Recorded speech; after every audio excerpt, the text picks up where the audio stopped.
Welcome to the ASGE Video Tips Series. I'm Dr. Chris Thompson from Brigham and Women's Hospital, and I'm here with one of our bariatric endoscopy fellows, Dr. Andrew Storm. He's going to tell us about a patient who presented to clinic with obesity and an interest in endoscopic bariatric therapies. Thank you. So she's a 45-year-old female. She has a history of prediabetes with an A1C of 6.4. Her BMI is 38 with a height of 5 foot 9 inches and weight of 257 pounds. And she's tried numerous attempts in the past to lose weight with supervised weight loss programs. She did meet with a bariatric surgeon last month who gave her the option of a laparoscopic sleeve gastrectomy. And when she heard about the risks and the procedure details, she decided that was something she wasn't interested in. So she's come to us to hear about any options that we may offer her that are less invasive. Well, we are seeing these patients more commonly, and we typically will discuss a few options that are available. There are two devices that have recently been approved by the FDA, in particular aspiration therapy and two different endoscopic balloons that we can use. Additionally, there's the endoscopic sleeve gastroplasty, which we've been using in clinical trials, so we typically will discuss those various options with patients. So we talked about those three things with her, and when she heard about the options, she decided that the intragastric balloon sounded very attractive to her. And so what we'll do now is run through our clinic evaluation of a patient presenting for an intragastric balloon, and then we'll go through the procedure details, watching the video, and give you some tips on how we think about getting these placed safely, efficiently, and helping the patient lose weight through the course of the therapy. Two intragastric balloons are available in the U.S. Both are approved for patients with a BMI of 30 to 40 who failed weight loss with diet and exercise alone. More than 250,000 balloons have been placed worldwide, and the FDA approval stipulated removal within 6 months after placement. Patients are determined to be balloon candidates after a clinic evaluation to determine whether their past medical history includes any exclusionary criteria, as well as a physical examination to determine their fitness for the procedure. Psychosocial situation must also be considered, as patient motivation and realistic expectations will result in improved outcomes. Contraindications to balloon placement are listed here. Most importantly to highlight is prior gastric, bariatric, or other foregut surgery, as this increases the risk of perforation with the intragastric balloon. Placement is fairly simple. First, all patients are initiated on high-dose PPI 2 weeks prior to balloon placement.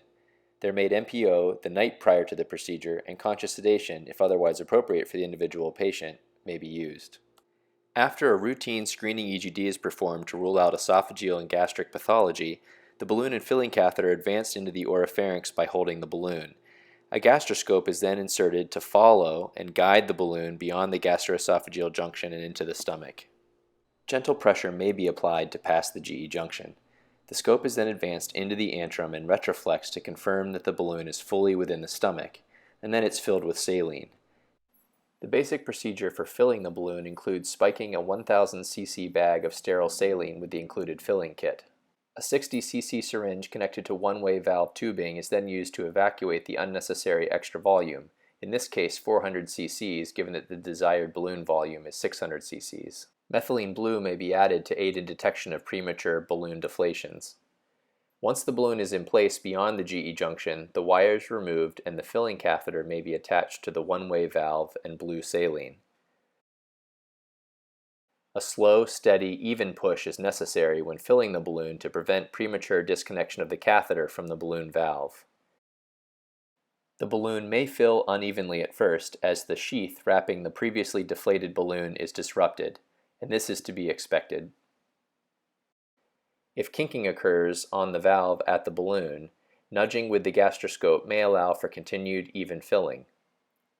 Once the desired volume is reached, traction is applied to the filling catheter, which will disengage from the balloon as it catches at the GE junction. The valve should be inspected to ensure there is no leakage.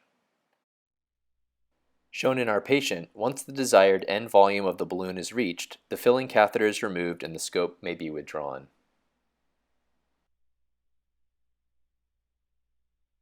Nausea is extremely common in the first week after placement, and the patient should expect this. A liquid diet should be considered for the first week, and antiemetics combined with antispasmodics and IV hydration when necessary may be used with success.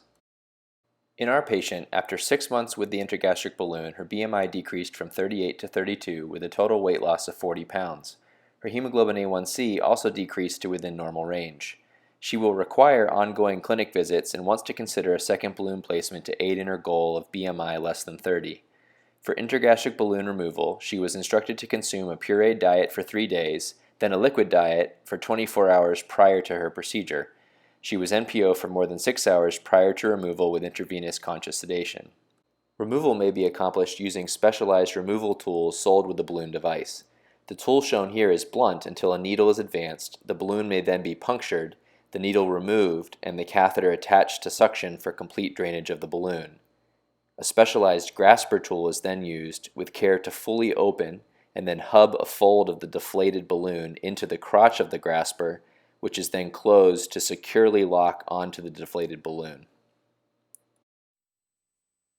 As you can see in our patient, the balloon has appropriately changed color after 6 months in the gastric environment, but is otherwise intact. An ideal position must be determined where the balloon is stable for perpendicular puncture with the needle drainage device. This is inserted several centimeters into the balloon, the needle is removed from the catheter, and suction is applied for 5 minutes to allow for deflation. Once the balloon is clearly deflated and no flow is seen in the catheter is then withdrawn from the balloon, and the grasper tool is used to capture a fold of the deflated balloon. It's then brought into the distal end of the scope's biopsy channel, and removal slowly and smoothly through the esophagus and mouth is accomplished. The mechanisms of action for intragastric balloons are not entirely clear. However, some have proposed that volume restriction is important, as this is a space-occupying device. Additionally, baroreceptor stimulation certainly could improve satiety. However, there's probably the best evidence for delayed gastric emptying following balloon placement. There are a lot of clinical data for intragastric balloons, as the devices have been available in Europe for several years. A total body weight loss of 10 to 15% at 6 months can be expected.